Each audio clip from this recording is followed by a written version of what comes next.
Hello, it's Dr. Anamul Haque. Today I'm going to present assessment of the fetal well-being in late pregnancy. Why assessment of the fetal well-being in the late pregnancy is important? Because by assessing the fetus, we can prevent the fetal injury and death, improve long-term neurologic outcome through optimal timing and delivery, avoiding unnecessary interventions such as cesarean delivery or preterm delivery. So, by doing the antenatal fetal assessment, we can optimize fetal and neonatal outcome. The fetal outcome, we can prevent the metabolic acidosis and they prevent the unexplained unwanted fetal death. In neonatal outcome, also we can prevent metabolic acidosis, hypoxic renal damage, necrotizing enterocolitis, intracranial hemorrhage, seizures, cerebral palsy, neonatal encephalopathy, and ultimately you can prevent death of the neonate. So, when we should advise the fetal surveillance, especially who are at risk during pregnancy, like post-term pregnancy, pregnancy-induced hypertension, who have pre-pregnancy diabetes, insulin-requiring gestational diabetes, preterm premature rupture of membrane, chronic abruption, isoimmunization, and abnormal maternal serum screening, and who are already in high risk, like who has fetal anomaly, who has history of road traffic accident, and the pregnancy, during pregnancy, and the history of vaginal bleeding, morbid obese, advanced maternal age, assisted reproductive technologies, and who has history of decreased fetal movement, intrauterine growth retardation, oligohydramnios or polyhydramnios, multiple pregnancy, and preterm labor. So, how we can assess fetus during the third trimester? We can assess the fetus by clinically, by some biophysical method, or some biochemical testing. So, in a clinical setting, we actually we monitor the fetal maternal weight gain during pregnancy. We check maternal blood pressure. We check symphysofuntal height, and also we clinically assess the amniotic fluid volume. So, maternal weight gain during pregnancy is very important. As we know, in a normal lady, like who have normal VMI, she should gain in a whole pregnancy 11.5 to 16 kg. But who has low BMI, like below 19.8, she must gain more weight, like 12.5 to 18 kg. But who has high weight, high BMI, like 26 to 29, she only gain weight 7 to 11.5. But who is obese, in a whole pregnancy, she must gain weight 7 kg. This is very important for optimizing the pregnancy outcome. And another thing, that it is not recommended to lose weight during pregnancy. We should assess the symphysofuntal height in every antenatal visit, and we measured from superior border of pubic symphysis to fundus, and we should measure this up from 24 weeks onwards, and it is corresponds to period of gestation, and if difference 3 to 4 centimeter acceptable, and below 10% or difference of more than 4 centimeters suggest intrauterine growth retardation. But it has a positive predictive value only 60% and negative predictive value of 76.8%. And also we measured the abdominal girth. The abdominal girth we measured at the level of the umbilicus, and it increased by 2.5 centimeter per week after 30 weeks. So the normal abdominal girth at term is 95 to 100 centimeter. But if it is static or falling below, a sign of intrauterine growth retardation.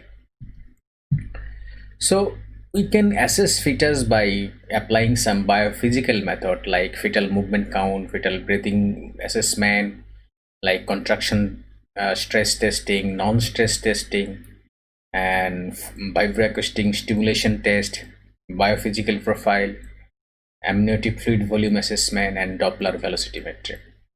So, in a fetal movement, at 7 weeks, passive unstimulated fetal activity commences. At 20 to 30 weeks, become more organized movements and movement maturation until 36 weeks. So first, actually in 1973, Sadowski and Yaffe observed that pre-eclamptic patients noticed decreased fetal movement prior to fetal demise. Women perceive most movement when lying down, fewer when sitting, and less while standing. And busy pregnant women not concentrating on fetal activity often report a misperception of low fetal movement, reduced fetal movement. You have to know the fetal behavior. It divided into 4 states. In a state 1, it is actually quiescent state, and it is sleeping time of the fetus. And state 2, when frequent gross body movement, continuous eye movement, and wider oscillation of the fetal heart rate occurs. It is state 2. And state 3, when only continuous eye movement is present, but there is no body movement. And state 4, when vigorous body movement and eye movement both present, that is in the fetus is in awake state. So in fetal movement count, actually we follow 2 rules. Number 1 is cardiac kick count 10, and number 2 is daily fetal movement count. So in a cardiac kick count, in a fetal movement, fetus spends 10% of his time making gross fetal body movement. 30 such movement made each hour. Period of active fetal body movement last about 40 minutes. Quiet periods last about 20 minutes. Longest period without fetal movement about 75 minutes. Mother appreciates 70% to 80% gross fetal movement. But fetal movement peak between 9 p.m. to 1 a.m. and time when maternal glucose level are falling, then actually mother perceive the fetal movement more. But we previously know the fetal, actually we know that after taking meal or after maternal glucose administration, fetal activity is more. But now recent study shows that hypoglycemia actually associated with increased fetal movement, not hyperglycemia. So fetal activity does not increase after meal or after maternal glucose administration. And here you see that according to gestational age, the maximum movement perceived between 24 to 32 weeks of gestation. Before the 24 weeks, fetal movement is less, and also after 32 weeks, there is diminished fetal movement. So in a Cochrane review of Ford trial in 2007 concluded that there is insufficient evidence to recommend routine fetal movement counting to prevent fetal death. Positive predictive value of the maternal perception of reduced fetal movement for fetal compromise 2 to 7%. Despite this result, there may be some advantage to this type of fetal assessment. So there are 2 methods of counting fetal movement. Number 1 is cardiac kick count 10, where we applied actually if more than 10 movements occur in 12 hours in 2 successive days, if the fetus is normal. But if it is less than 10 or no movement perceived even after 12 hours in a single day, then we call the reduced fetal movement. Or in a daily fetal movement count, the 3 count each 1 hour duration, 1 in morning, 1 in the noon, and in the evening. If less than 10 in 12 hours or less than 3 in each hour, then we call reduced fetal movement.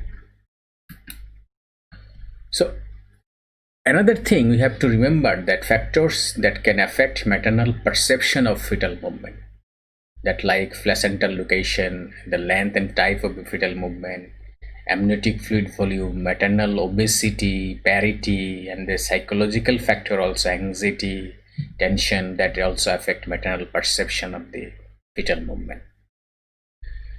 So in a fetal movement counting, all women without risk factor, awareness of the fetal movements beginning at 26 to 32 weeks, and daily monitoring or counting of the fetal movements if they perceive decreased fetal movement, or all women with risk factor, daily monitoring of the fetal movement beginning at 26 to 32 weeks.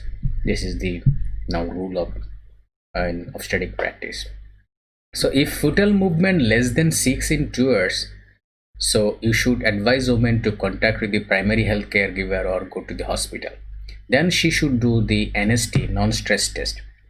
If non-stress test is normal, so there is no risk factor. But and no risk factor, continue fetal monitoring with the fetal movement count. But if NST normal but with risk factor, or there is a suspicion of IUGR or oligohydrin, you should advise biophysical profile or amniotic fluid volume assessment within 24 hours. But if NST is atypical or abnormal, then you should repeat NST and do biophysical profile and or contraction test as soon as possible. Then determine further management and delivery plan based on the ultrasound findings, non-stress test findings, and the overall clinical picture. You have to decide whether you should deliver the pregnancy or not. So we also assess the fetus by growth scan, by ultrasound scan. As you know, the serial measurement of the BPD, biparietal diameter, femoral length, abdominal circumference, and head circumference, we can assess exactly the growth pattern of the fetus. After 24 weeks, actually we advise 4 weekly the growth scan. By a growth scan, you can accurately actually assess whether there is intrauterine growth retardation or not. The basic rule is, in a whole growth scan, in a head circumference and abdominal circumference ratio exceeds 1 before 32 weeks and 1 between 32 to 44 weeks. After 34 weeks, it's below 1. This ratio can identify 85% of IUGR fetus. When you assess the femoral length and abdominal circumference ratio, you have to know the femoral length and abdominal circumference ratio remains 22 all over in the whole pregnancy period up to term. If IUGR, then it is more than 23.5. And abdominal circumference remains single best parameter to detect intrauterine growth retardation with positive predictive value of 50%. Another important thing is transcerebellar diameter. When the LMP or dating of the pregnancy is not sure, then in 11 to 32 weeks pregnancy, the transcerebellar diameter is more correlates with the gestational age. That is, in transcerebellar diameter in millimeter corresponds to gestational age from 11 to 32 weeks pregnancy. The next is the NST. By NST, we assess the fetal well-being. This is basically nothing but CTG, that is cardiotocography. The NST is the change of the fetal heart with the fetal movement. This is called NST. And CTG means cardiotocography, that is mean the change of the fetal heart with the uterine contraction, that is CTG. And NST is the change of the fetal heart corresponds fetal heart with the fetal movement. This is NST. So in like CTG, here we also monitor the basic four things: the baseline fetal heart rate, the variability, acceleration, and deceleration. So as we know, the normal in NST, the fetal heart acceleration in response to fetal movement. So the normal is when the gestational is more than 32 weeks, there should be at least two acceleration. That means more than 15 beat per minute per exist more than 15 seconds. And if pregnancy less than 32 weeks, then it should be 10 beat per minute for more than 10 seconds above the baseline. So the SCOG, American College of Obstetrics and Gynecology, recommends that at least two or more acceleration that peak at 15 beat per minute or more above the baseline, each lasting for 15 seconds or more in a 20 minutes reading. So this is the normal NST. So the normal NST, the reactive NST means the fetal heart rate should be normal, like 110 to 160 beat per minute. There should be normal variability. There should be with the fetal movement at least two acceleration. There should be no deceleration. This is called reactive or reassuring NST. Here you see with the fetal movement there is acceleration, and baseline heart rate is normal and the baseline variability is normal. There is no deceleration, so this is a reactive or reassuring NST. What is the abnormal NST? In a NST non-reacting for 90 minutes, 93% associated with perinatal pathology. And the baseline variability reduced, that is less than 5 beat per minute. There is no acceleration. There is late deceleration or variable deceleration or repetitive variable deceleration at least 3 in 20 minutes or lasting more than 1 minute, suspect fetal compromise. That is the abnormal NST. This is the abnormal NST because here you see the baseline heart rate is increased, variability reduced, and there are multiple early deceleration. So this is non-reactive or non-reassuring NST. Here also see the multiple late deceleration. These are the uterine contraction, and this is the late deceleration. So this is abnormal NST. These are the variable deceleration because the size and shape of the deceleration is variable in size and shape. So this is the variable deceleration. And another is a late deceleration. Late deceleration that start after the uterine contraction, and when the uterine contraction passes off and it returns slowly to the baseline, this is called late deceleration. And this is also the abnormal NST. So SCOG recommend twice weekly for women with post-term pregnancy, multiple gestation, or whoever has diabetes or hypertension.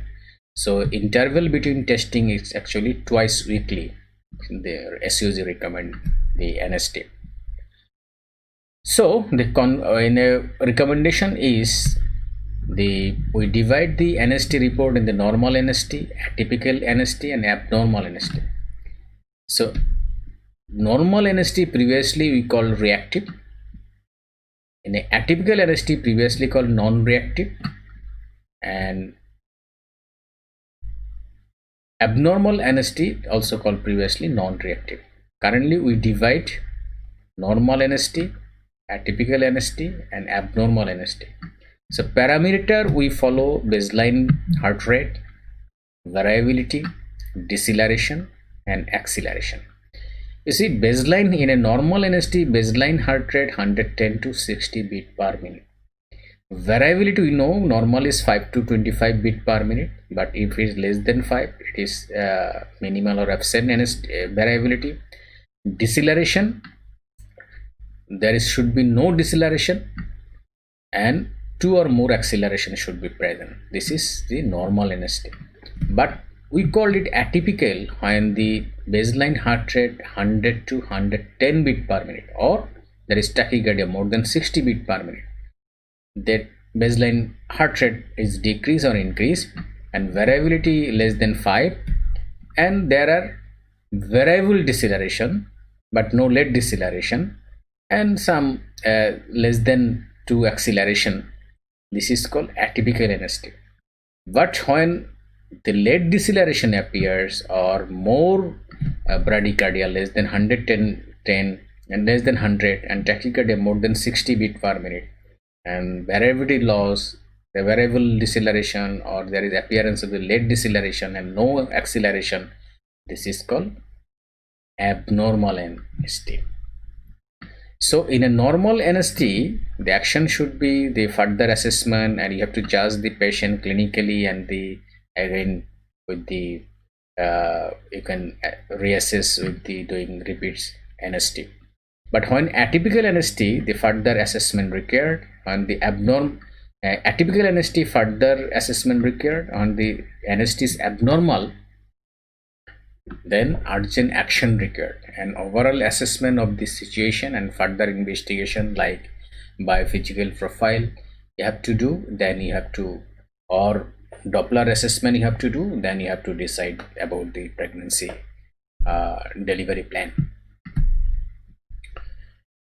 And now the CST, or contraction stress test. What is CST? CST actually it's nothing. Is we artificially create contraction of the uterus by infusion of the oxytocin. Then when the optimum uterine contraction comes, that means 3 contraction per 10 minutes, then you have to do CTG. This CTG can reflect this is the test of uteroplacental insufficiency, that actually reflect the placental reserve. So by performing IV infusion or diluted oxygen that create at least 3 contraction within 10 minutes and that persist more than 40 seconds, then you have to do CTG.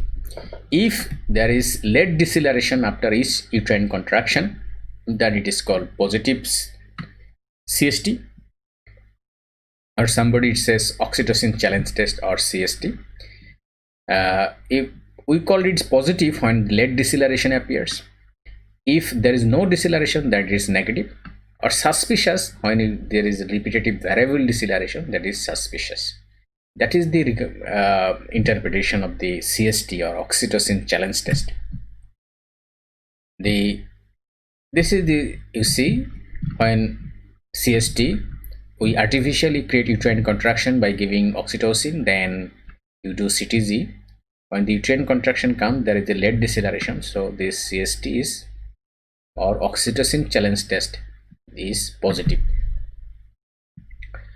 So the interpretation is, we call CST negative when no late or significant variable deceleration. We call CST positive when there is late deceleration, but suspicious, we call it suspicious when there is intermittent late or variable deceleration. We called it hyperstimulated when fetal heart rate deceleration that occur in the presence of contraction more frequent than every 2 minutes or lasting longer than 90 seconds. And CST called unsatisfactory when fewer than 3 contraction in 10 minutes, or an uninterpretable tracing. So when the uterine contraction is optimum, not optimum, that is less than 3 contraction per 10 minutes, this is called unsatisfactory CST. So the recommendation is, the contraction stress test should be considered in the presence of an atypical non-stress test as a proxy for the adequacy of the intrapartum uteroplacental function, and together with the clinical circumstances will aid in decision making about timing and mode of delivery. The contraction stress test should not be performed when vaginal delivery is contraindicated.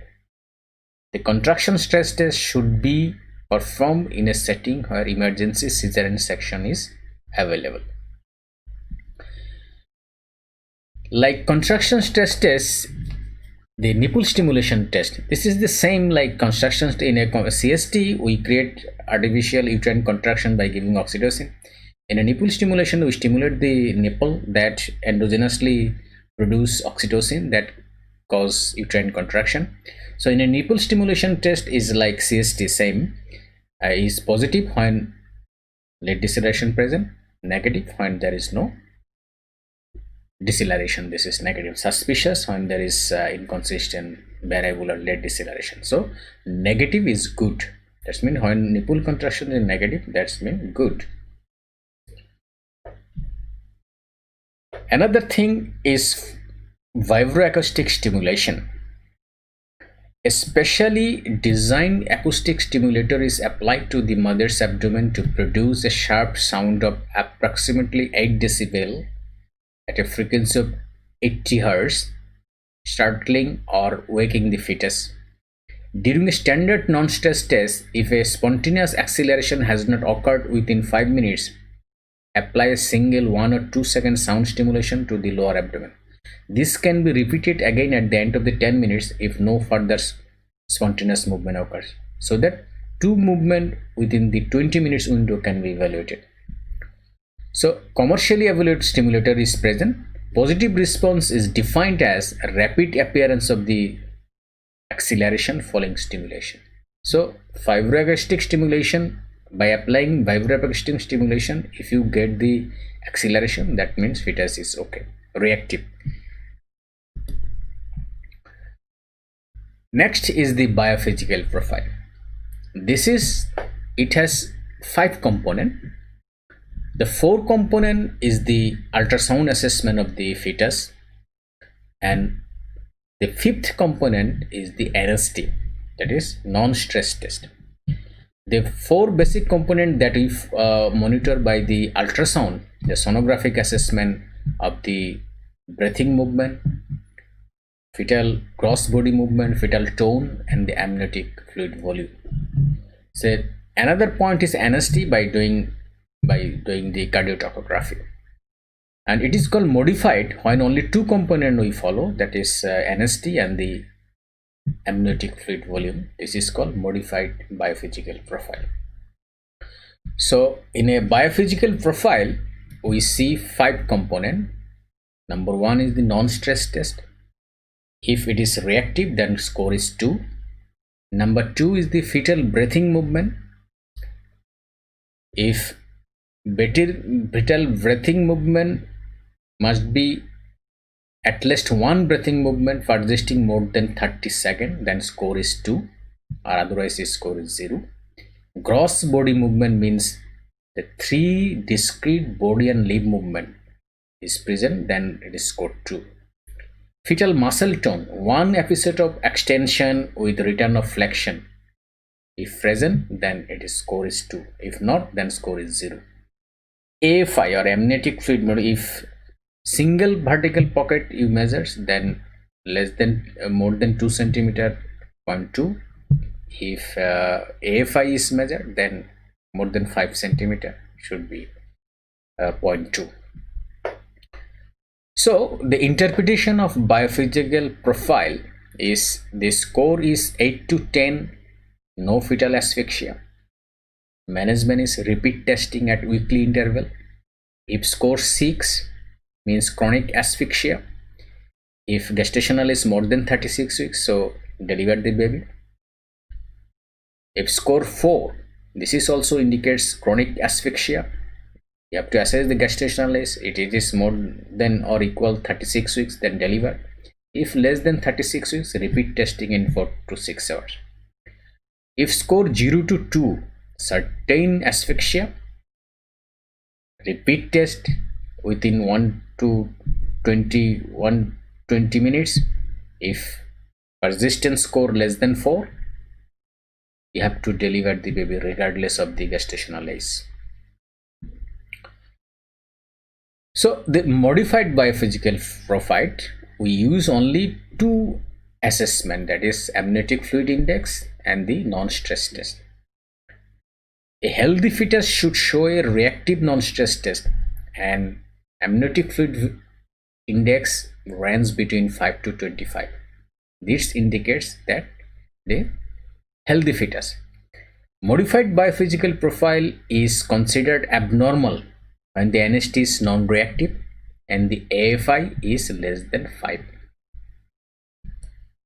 So the advantage of modified biophysical profile is that this is the first line screening test, and only two tests you have to do, and it is not time consuming, less time to perform. It required less expertise. An excellent fetal surveillance tool. False negative rate only 0.8% per 1000 fetus, and the false positive rate in 1.5%.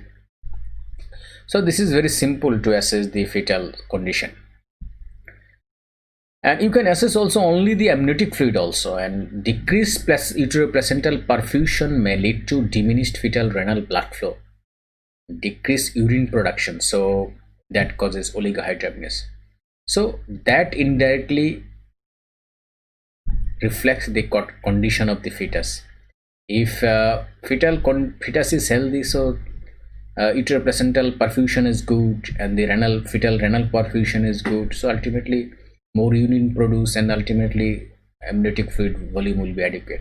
But amniotic fluid volume if less, then it indicates the deterioration of the fetal condition.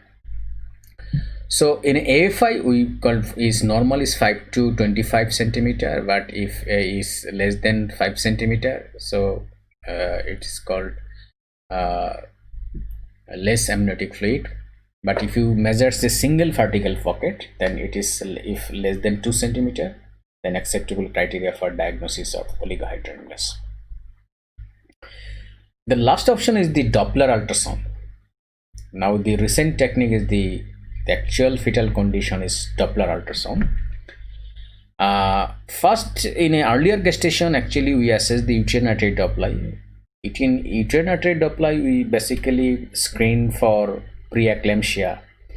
The current recommendation is that at 17 to 22 weeks pregnancy, we should monitor the uterine artery Doppler. Uterine artery Doppler actually predict whether the pregnant lady is going to have preeclampsia. So who should be screened? Actually, if the history of previous obstetric history, previous early onset of gestational hypertension, placental abruption, intrauterine growth retardation and stillbirth, or in a current pregnancy she has pre-existing hypertension, gestational hypertension, pre-existing renal disease or type 1 diabetes, vasculopathy, retinopathy, abnormal maternal serum screening. So these are the indication of the screening the uterine artery Doppler at 17 to 20 weeks. Here you see what is the marker. Actually, in a normal uterine artery flow, it has a systolic and diastolic flow, but if it has a pre-diastolic notch, then it is the suggestive that she is going to have preeclampsia. So in a normal Doppler ultrasonography measures the velocity at which the red blood cells in the uterine and the next point is the umbilical artery Doppler. In umbilical artery Doppler sonography, in a Doppler sonography, we actually measure the red blood cells velocity. So assessment of the blood flow through uterine blood vessel is helpful to determine the vascular resistance present in women with the diabetes or hypertension, or whether resultant placental insufficiency is occurring.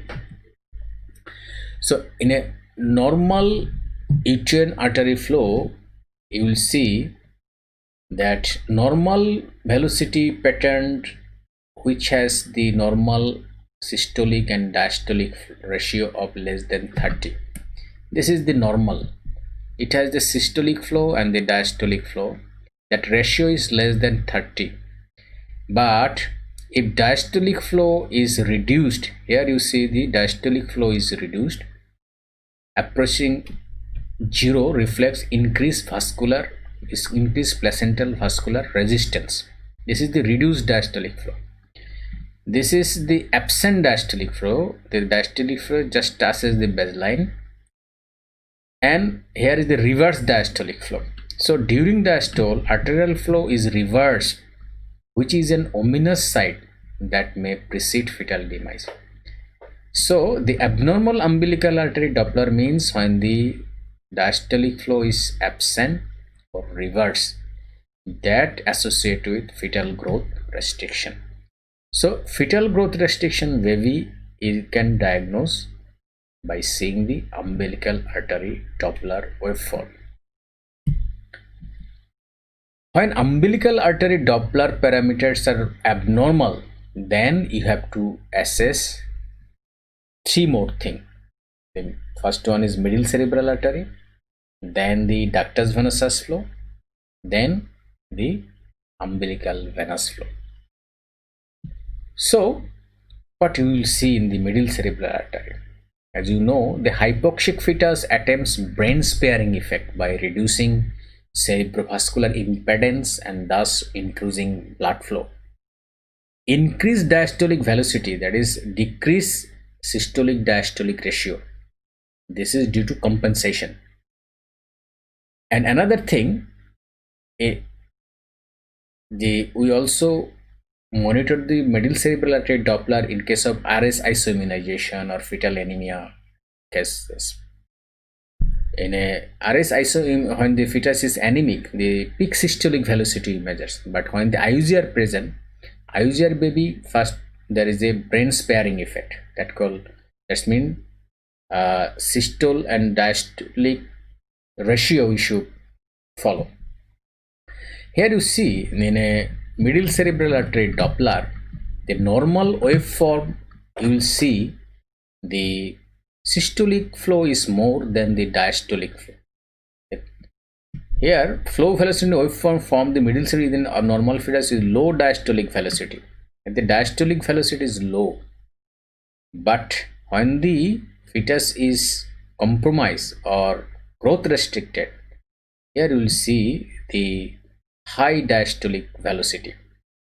This is due to compensation, that called brain sparing effect, because fetus try to compensate with the supplying more blood vascular supply to the brain, so the diastolic flow is increased. This is in a compensatory stage. Then we have to assess the ductus venosus flow. This is the more recent thing. As you know, the ductus venosus is the direct connection with the umbilical vein with the inferior vena cava to the right atrium. So it carries more oxygenated blood. But this is the best predictor of perinatal outcome, because this reflects the cardiac function, information about forward cardiac function. And as you know, the ductus venosus flow is typically M pattern. You will see there is a three wave, one systole and two diastole and the atrial flow. In a normal ductus venous waveform is the M pattern, but when the A flow is reduced or reversed, then fetus is in compromised state.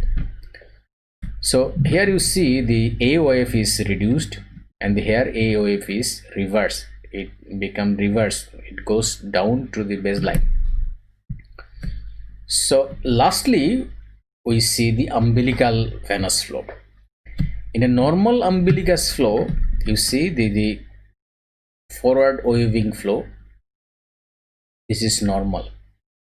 But when it has simple pulsation or double pulsation, especially when it has double pulsation, it is very ominous, and fetus is very growth restricted and fetus is critically compromised, and a markedly increased mortality rate 50 to 60% is reported in case where these flow patterns are detected. So pulsation in the umbilical vein is more ominous sign that fetus is uh, going to die. So the testing recommendation is majority of the high risk pregnancies you should do antenatal testing from 32 to 34 weeks. But in case of severe complication, it has if pre-existing hypertension, diabetes, or other uh, comorbidities, then you have to test earlier, that is from 26 to 28 weeks, and the frequency of testing is 7 days. So that's all about my presentation about the assessment of the fetus in the late trimester assessment. Thank you all. And